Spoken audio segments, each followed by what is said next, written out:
যেটা বাবা চেয়েছিলেন আমার মেয়ে চাকরি করবে, তো গুরুজি আমাকে ওই রকম একটা চাকরিও উপহার দিয়েছেন।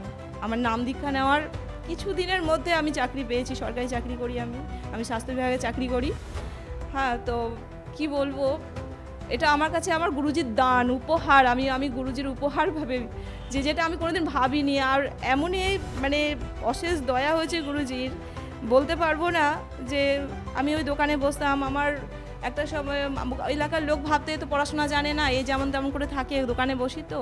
কিন্তু এই এই চাকরিটাতে আমি সবসময় না আমার নিজের একটু মানে সবসময় যেটা আমার অভাব বোধ করতাম, যে আমি কাউকে তো কোনোদিন প্রকাশ করিনি, আমি কি পড়ি কি জানি না জানি কোনোদিন প্রকাশ করিনি কাউকে, কেউ জানতো না। কিন্তু এই চাকরি পেয়ে আমার এলাকার লোক ভাবতে পারেনি যে আমি এরকম একটা জায়গা থেকে জায়গায় পড়াশোনা করেছি, আমি এইরকম একটা ফ্যামিলির মেয়ে, কেউ জানতো না।